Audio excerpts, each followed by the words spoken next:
how am I going to grow your business? Well, right now our plant's at 80% capacity. So what are some of the ideas? Well, we own a piece of land over here.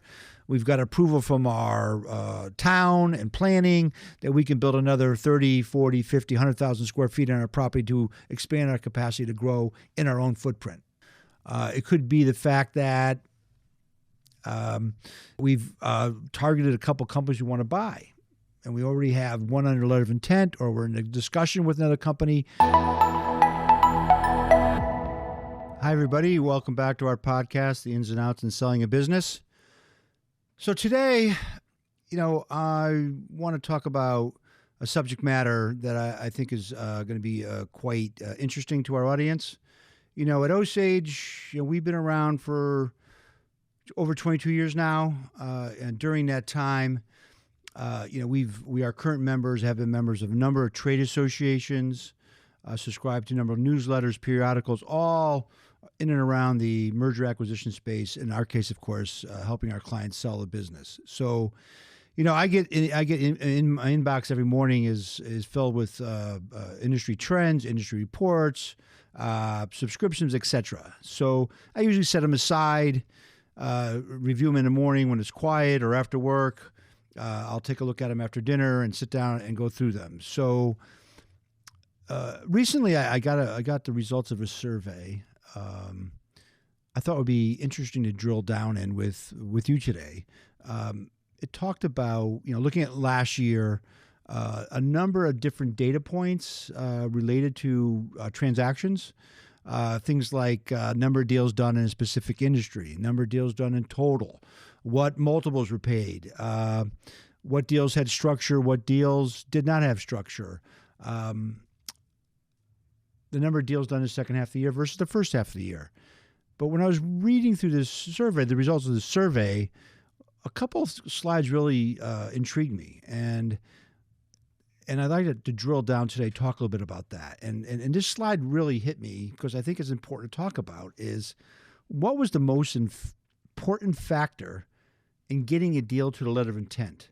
Not to closing, but getting a deal so a buyer issues a letter of intent to buy your business. So, at Osage, as we always say, buyers buy on future potential, but pay based on historic results.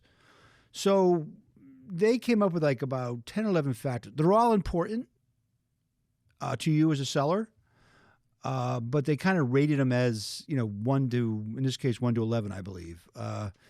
And not surprising, number one in that list was, what is the upside growth potential of your business?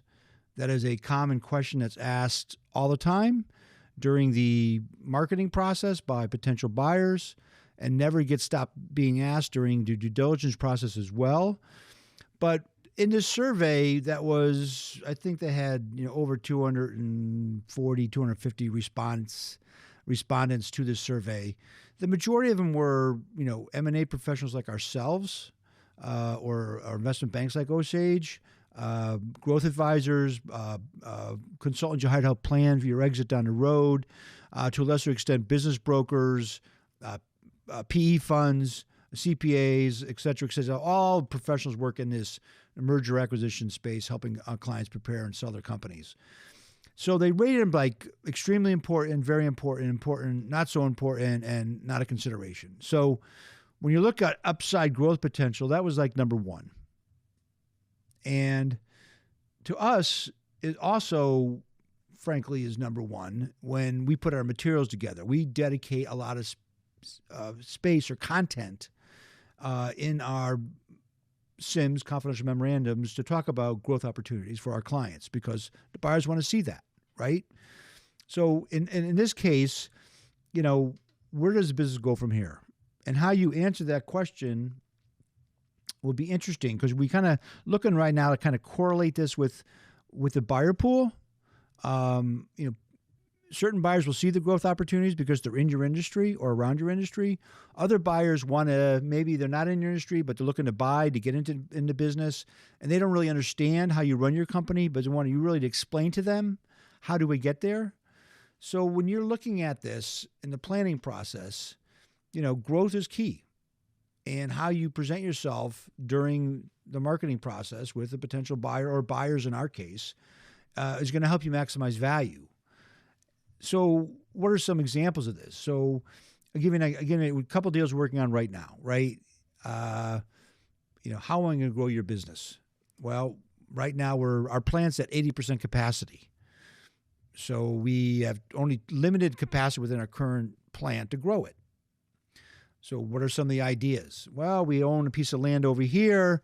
We've got approval from our town and planning that we can build another 30, 40, 50, 100,000 square feet on our property to expand our capacity to grow in our own footprint. It could be the fact that we've targeted a couple companies we want to buy. And we already have one under letter of intent, or we're in a discussion with another company. And so we're looking to not only grow organically, but through acquisitions, and we have a plan in place. So when a buyer looks at your company, they're going to ask, hey, do you have a 5-year plan? What's your long-term plan? Have you put it, memorialized it in some kind of quote-unquote business plan? And most of our clients, in all honesty, they have a budget process for the upcoming year, but they don't really get into this long-term, 5-year plan type thing. One, mainly because of limited resources, right? They may have a controller, you may have a CFO, you may have a couple of staff accountants, cost accountant, a payables person, a receivables person, but you don't have like a financial analyst, like big national companies do that really plan these things out. But it may be worth that investment, if you're 3 to 5 years away from selling, to bring in a consultant to kind of help you formulate a kind of a growth plan, a growth strategy. The benefits of that is that you're thinking outside the box, you're thinking long term. It's going to engage the buyer pool to a much higher level, and also, I think it kind of acts as a roadmap, right? Because you're building a long term plan based on certain assumptions. And those assumptions can change. So as you look at the actual results versus the projected results, you could then look to, adjust your way of thinking. This worked, this didn't work. I'm going to try something different, right? That's all part of the, give and take of a business. So those are the type of things that I think when you look at, what's the growth potential, being prepared to answer that question, or at least give some feedback to that question, is important. Now, look, we're not looking from Osage. We're bringing a large buyer pool together. We run a full auction process. So, we may put out, 40 to 80 books per deal. And a lot of these buyers will drop off because they don't understand your growth potential, right? But a number of buyers will stay in the game because they get it, right? Again, they could be industry players. There could be a private equity firm that owns a company in your space. It could be an individual that comes out of your industry that understands it and sees the opportunity down the line. For example, we're working in a company in the aerospace market right now. Now, everybody hears all the negativity about the airlines, canceled flights, this and that. But what you don't read about in the papers you see in the trade mags and the business journals is that, United Airlines just placed their largest order for jets, ever. India Airlines just placed their largest order for jets ever, right? And that's not even talking about the military side of things. Just the U.S. building out its military platform in the aviation section, aerospace section, not only for the U.S., but from our partners around the world. There's a huge growth going on in the airline business. And if you're in the industry or related to industry, you're going to see the growth potential. So that's not going to be the highest level of concern to you, but it's still important how you visualize, how you approach that growth strategy when you communicate that to potential buyer pool. So I think you got to really focus on that. I think it's important. Like I said earlier, in our book, we really drilled down on growth opportunities with our clients, and we have a whole section dedicated to it. It could be expanding territorial. It could be adding additional salespeople. It could be, a huge investment, maybe not huge, but investment in upgrading our equipment CapEx so we can produce more product under the same roof with the same people. It could be, making an acquisition. It could be our internal marketing team growing, making more visibility on our website. All these things kind of factor into it. We deal deeply with that in our plan and our books that we go to market with, and have a very engaging conversation with our clients about it. But growth is key, and to most buyers, it's the most important issue. And so, when you go to market, really having a good formalized approach to how you're going to grow the business is important. The next one on the list was interesting to me. Kind of dealt with revenue consistency, right? Not reoccurring revenue, not repeatable revenue with your customers, but consistency of your revenue. And this is interesting because as you look back, we're just a couple years out from the pandemic. So most companies may have really, or maybe even not right now because of supply chain issues, labor shortages, et cetera, have not really got back to their historic way of doing business yet, or don't have a huge track record. So when you talk about revenue consistency, a lot of our clients, they kind of pivoted during COVID. I can give you an example. We have a client we sold that pivoted right away and made signs and doormats and stickers and you name it for COVID. Wear a mask, do not enter, 6 feet behind, you name it. And so they had a big bump of revenue. They thought they were going out of business. They got this huge influx. You can say a one-time influx, short-term influx from this big bump in revenue. So that was a concern to the buyer pool. Is that sustainable? Right? It was a one-time, over 6-8 months revenue burst that they had never done before. But is that sustainable? And the answer is how you answer that question is going to either satisfy a buyer concern or not. So in this case, we took a deep dive into it with the buyers and said, heck, we picked up, was a couple thousand customers that wanted to buy all this, COVID signage and other apparatus. And, it turned out that a lot of those customers decided that we were quick to it. We had great service. We delivered timely. And now they stayed on with our client as for other products.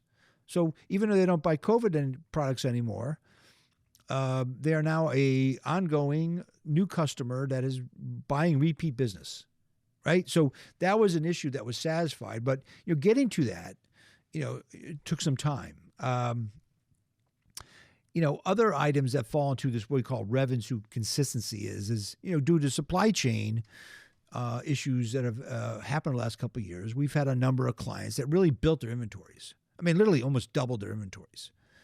So they would have enough inventory to satisfy the demand of their customers.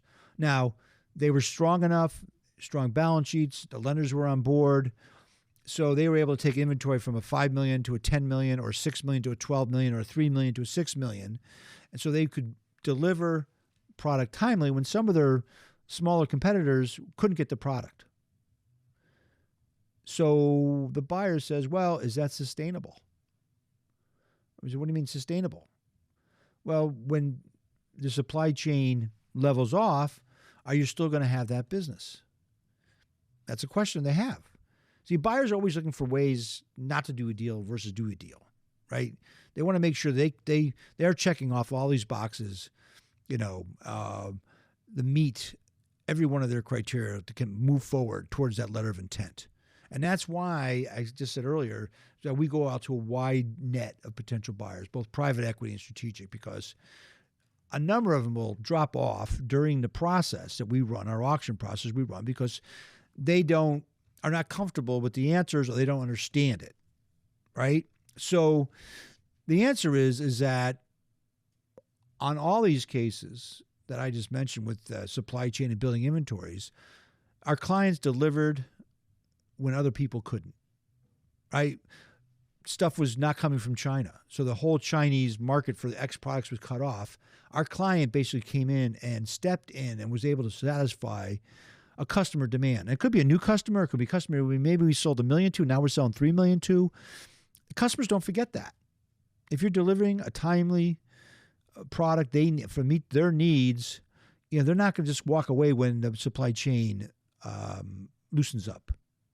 They have certain appreciation for what you've done for them. So, how you explain that, how you put forth that conversation with the buyer pool as we're talking to them is important. I mean, another example here is, a lot of, inflation. Inflation is top of mind for people. Our cost of goods went up, we raised our prices. So all of a sudden our revenue's gone from, 20 million to 25 million. How much of that is new customers or new product, and how much is just raising our prices?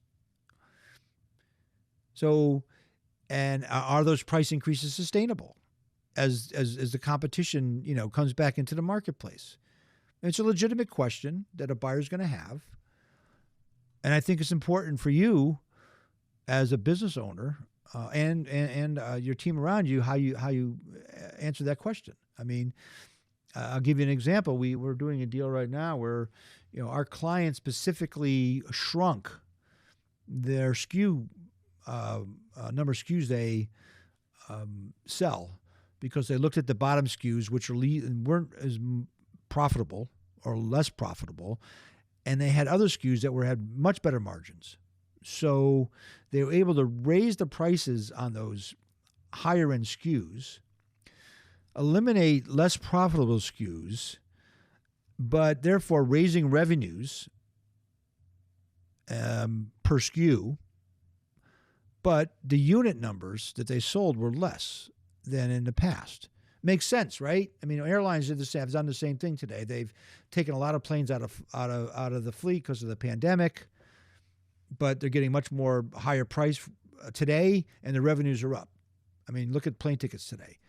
But a couple of buyers, when they look at this, they're like, well, your per count, SKU count is down. So we're concerned about sustainability of that. So they're not the right buyer for your business. They don't see the tactical reasoning behind what you've done to not only increase revenues, but also increase profit and market share in those higher end SKUs in the line of business you work with.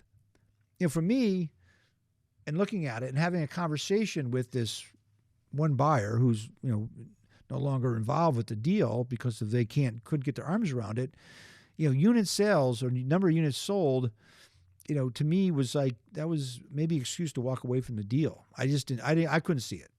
Right. But, consistency of revenue. I mean, we've had other clients of ours that, they switched a whole new product line that they never done before, maybe making shields, sanitizers, et cetera.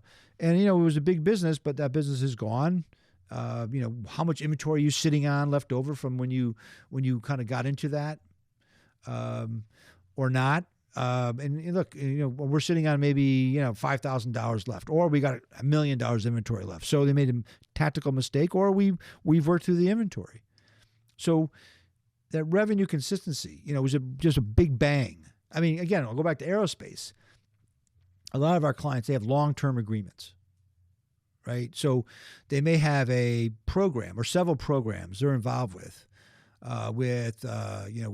GE or Pratt & Whitney or Honeywell, whoever, some of the major tier one suppliers. These contracts could be 3 to 5 years out. So you can look at that from a buyer perspective who understands the industry and say, we got an $80 million backlog and, over the next 5 years, and they're comfortable with it, even though in 2020 and 21, aerospace basically froze. And business went, really just took a deep dive because everything was grounded, and it took a while to get back into the air. And then ramping up that supply chain, ramping up that production, ramping up those, rehiring those people, et cetera, it doesn't happen overnight. It's taken a lot of time. So you look at it, right? You look at this and say, okay, I'm trying to get to a letter of intent, and a lot of different buyers are sitting, looking at my materials. A number of them are going to get it. Some are just going to say, we just are not comfortable. And that's why we always say, one buyer's no buyer, because they may not have an appreciation for what you do, your industry, and they'll find ways that to either retrade the deal, lower the valuation, or string you along to see, well, let's see how things go over the next 6 to 8 months with your order backlog, and then we'll re-engage with you. So at the end of the day, they're trying to drive the process that meets their needs versus you driving the process, or us driving the process on your behalf that meets your needs. So, key thing, growth, revenue consistency, two big items, right? Number 3 on the list, again, extremely important, extremely important, very important, not so important, and then, of course, not a contributing factor to getting to a letter of intent. Is your profit margin, your EBITDA margins, right? There's been some fluctuations. I mean, obviously, a number of clients, historically, our revenue has gone from 40 to 50 to 60 to 70 to 80. COVID hit, boom, we went down to 40 again. And then all of a sudden we went back up to 70.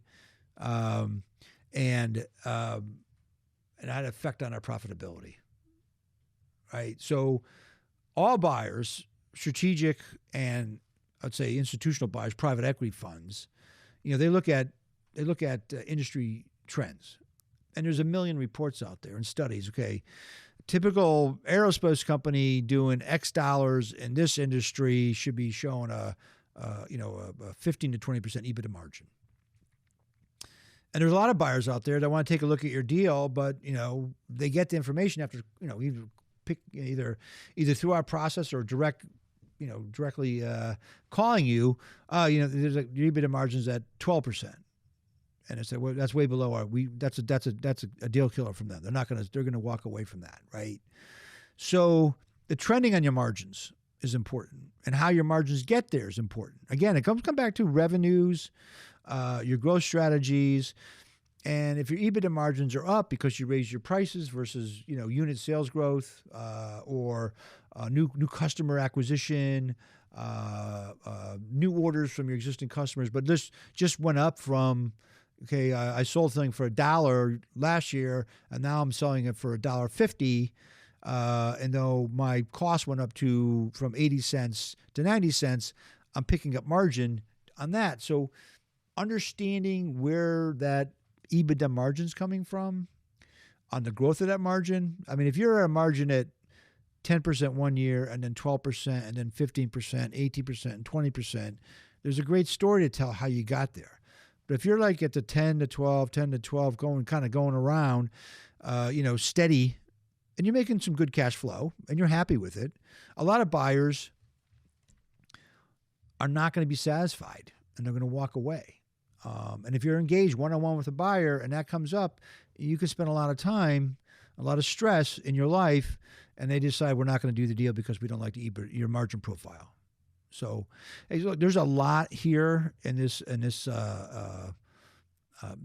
survey that I have, and I think that I want to kind of pick this up, in another episode. I think it's important to kind of drill down a little deeper on some of these other items, because I think it's really important when you're thinking about selling, what's important to you, and how you approach these items. So what we're going to do is we're going to come back to this subject matter in our next episode. And I really want to thank you for being with us today. My name is Keith D. I'm president of Osage Advisors. Osage Advisors is a merger and acquisition firm working with business owners looking to sell.